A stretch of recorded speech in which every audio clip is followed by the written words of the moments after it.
Sir এই হচ্ছে রাম। পুরো নাম কি? স্যার রামকুমার মাইতি। আচ্ছা, এই তোমার বাবু দীনেশবাবু, ইনি কোথায় কোথায় যেতেন? স্যার ওই রুগী থাইলে পরে কলেজ যেতেন, আর তা নইলে পরে ওই নদীর ধারে একটু বাড়ি আছে, ওইখানে যেতেন মাঝে মাঝে যখন কাল আইতো আর কি।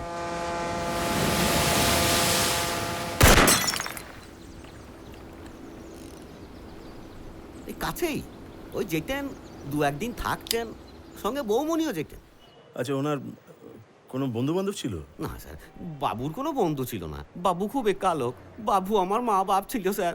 আচ্ছা, কাল রাত্রি 10টা নাগাদ তুমি কোথায় ছিলে? আমি আমার বোনের বাড়িতে ছিলাম, কোতরঙ্গে। তুমি তো বোধহয় জানো যে দীনেশবাবু কাল রাত্রিরে এ বাড়িতে মার্ডার হয়েছেন।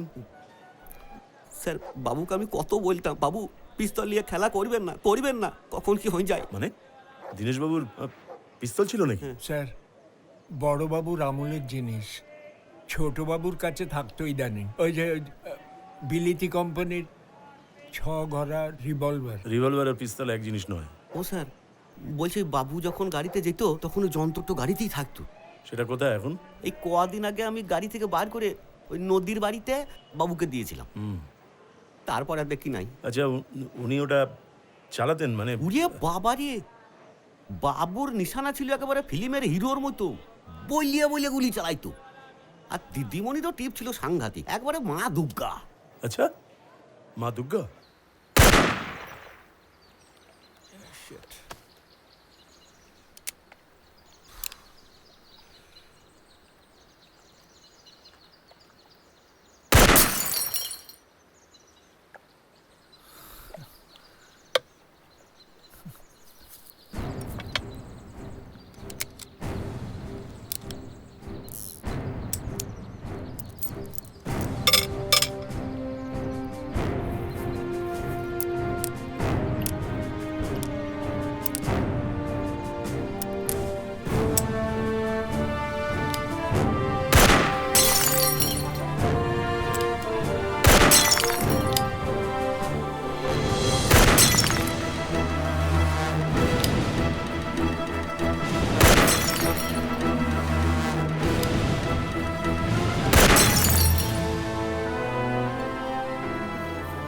বাহ,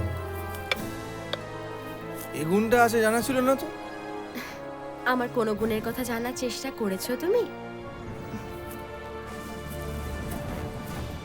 বাবারে, বৌদি বলি তো একবারে বেতালের মতো গুলি চালাই দিলে। Shut up.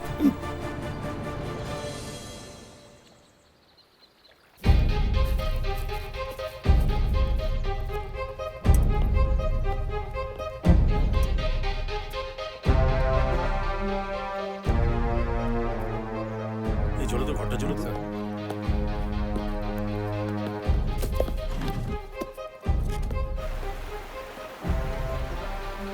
বাহ, সুন্দর। অতীত ধারিণী গঙ্গে।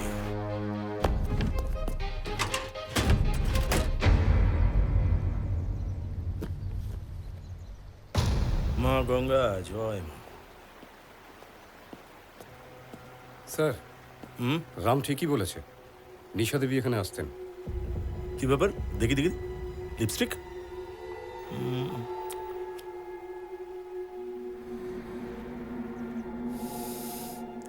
এ তো ফ্রেশ রয়েছে এখনো, তাজা। তার মানে এটা নিশা দেবীর হতে পারে না। নিশা দেবী এখানে অনেকদিন আগে এসেছিলেন। এটা যার, সে কিছুদিন আগেই এখানে এসেছিল। কিন্তু সেই মহিলা কে?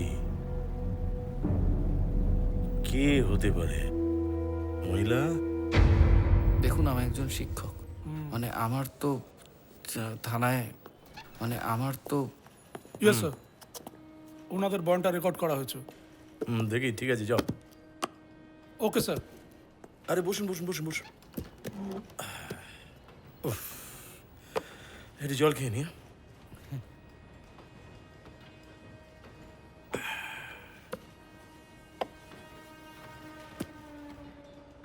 বন্দুকবাজিতে আপনার হাত যশ আছে শুনলাম। সেটাও শিখেছিলাম ছোটবেলায়। I love shooting. বিদ্যেটা অন্যভাবে কাজে লেগে যাবে জানতেন না, তাই না? দেখুন, গতকাল রাত 9:45টার সময় আমি চৌধুরী বাড়ি থেকে বেরিয়ে আসি। জহর দেখেছে আমাকে, আর আপনাদের হিসেব মতো রাত 10টার সময় দিনেশকে খুন করা হয়। তাতে কি প্রমাণ হয়? তাতে এটাই প্রমাণ হয় যে আপনারা আসল খুনিকে খুঁজে না পেয়ে আমাকে অকারণে হ্যারাস করছেন। আর আমি যদি বলি, কাল রাতে দীনেশবাবুর সঙ্গে কথা বলার পর, মানে ওই বাড়ি ছেড়ে চলে যাওয়ার পর, আপনি রাত্রির 10টা নাগাদ আবার দ্বিতীয়বার ওই বাড়িতে ফেরত এসেছিলেন, পাঁচিল টপকে দ্বিতীয়বার ওই বাড়িতে ঢোকেন,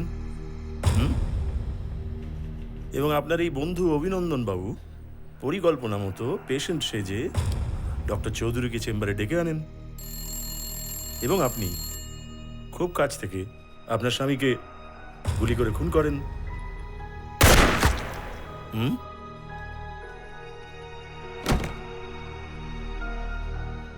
বাগানে ফুলের ঝোপে আপনার পাঁচিল থেকে লাফিয়ে পড়ার পায়ের ছাপ স্পষ্ট। তারপর গাড়ি চালিয়ে ওই হাওড়া থেকে দেশপ্রিয় পার্ক পৌঁছতে আপনার স্বভাবতই 11:30 বেজে গিয়েছিল। দেখুন দেখুন, আমি আপনাকে আগেও বলেছি, দিনেশের কাছ থেকে ডিভোর্স আদায় করতে আমাকে বেশি কাঠখড় পোড়াতে হতো না। ও সম্বন্ধে আরেকটু খোঁজ খবর নিলে আপনি নিজেই সেটা বুঝতে পারবেন। দীনেশবাবু মানে ডক্টর চৌধুরীর সঙ্গে অন্য কোনো মহিলার ওই এই প্রশ্নের উত্তর তো আপনাকেই খুঁজে নিতে হবে, আমার মুখ থেকে নাই বা বললেন। ওকে ওকে ওকে, আমি তো জোর করতে পারি না। আর প্রশ্নের উত্তর খোঁজাই যখন আমার কাজ, তখন তো আমাকেই আদা জল খেয়ে লাগতে হবে। একটু জল খেয়ে নি।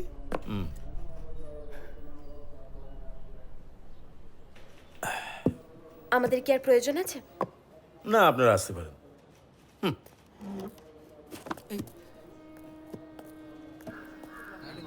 কেসটা কিছু বুঝতে পারছি না বস।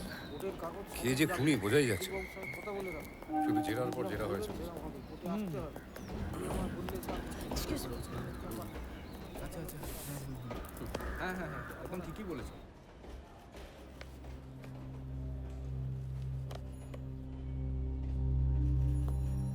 দুটো বুলেটেরই কোনো এক্সিট উন্ড নেই, দুটোই লজ করে গেছে বডির ভেতরে। আর যেরকম ক্লোজ রেঞ্জ থেকে ফায়ার করা হয়েছে তাতে একটাই যথেষ্ট ছিল, তাহলে দ্বিতীয় ফায়ারটা করলো কেন? হতে পারে স্যার কনফার্ম করার জন্য। অথবা জ্বালা মেটাতে, গায়ের ঝাল মেটাতে। মোটিভ হতে পারে রিভেঞ্জ। আর এক সময় রীতিমতো নকশাল বিপ্লবী, মানে গুলি চালনায় সিদ্ধহস্ত দুলালবাবু নকশালবাড়ি আন্দোলনের সক্রিয় সদস্য ছিলেন। খুন করতে পারেন এ ব্যাপারে কোনো সন্দেহ নেই, কিন্তু নিজের ওই বিপ্লবের হাতিয়ারটাকে পর্যন্ত যত্ন করে বাড়িতে রেখে দিয়েছেন কেন? আচ্ছা স্যার, ওই সেদিনকে দুলালবাবুর পিস্তলটা আপনি শুকলেন কেন? দেখো, ওটা সদ্য ব্যবহার করা হয়ে থাকলে যেভাবে সোয়েটার দিয়ে জড়িয়ে রাখা ছিল, বারুদের গন্ধ আটকে থাকতো, ছিল না। আবার এমনও হতে পারে অন্য কোনো অস্ত্র দিয়ে দুলালবাবু নিজেই খুনটা করেছেন, কিন্তু মোটিভটা কি? তাই সম্পত্তির পরবর্তী উত্তরাধিকারী হবো এইভাবে কাজটা করেছি, দয়া করে সেটা ভেবে বসবেন না। হতে পারে একলা সম্পত্তিটা ভোগ করবেন বলে, সুতরাং দুলালবাবুকেও সন্দেহের ঊর্ধ্বে রাখা যাচ্ছে না। আর ও বাড়ির কাজের লোকেরা, মানে ওই রান্নার মাসি জহর। দেখো, এই রান্নার মাসি এ ছিটগ্রস্ত মহিলা, হঠাৎ করে উদয় হন, এটা ওনার পাগলাম। আর এই কাজের লোক জহর, দাদাবাবু ছোটবেলা থেকে আমার হাত ধরে বড় হয়েছে বলতে পারেন। সে তার সন্তান সম মনিবকে শুধুমাত্র টাকার জন্য খুন করে ফেলবে? বিলিতি কোম্পানির 6 ঘোড়া রিভলভার। না না, এটাও মোটিভ হিসেবে জোরালো নয়। রাইট। অতএব 1 2 বসো। স্যার, তাহলে রাম? বাবু আমার মা বাপ ছিল স্যার, যন্ত্র তো গাড়িতেই থাকতো। সব কথা বলেনি, চেপে যাচ্ছে, বাট 1 নম্বরের দড়িবাজ। ঠিক কথা, কিন্তু রাম তো স্পটেই ছিল না। আমি আমার বোনের বাড়িতে ছিলাম উত্তরঙ্গে। ছুটিতে ছিল, থাকতেই পারে। তারপর সময় মতো এসে কাজটা করে সটকে পড়েনি, এটা কি হলপ করে বলা যায়? হ্যাঁ। আচ্ছা, ওর বোনের বাড়িতে একটু খবর নাও তো। বোনটা কে? খবর নাও তো, সারাক্ষণ ওর বোনের বাড়িতে ছিল কিনা, ডিটেলে খবর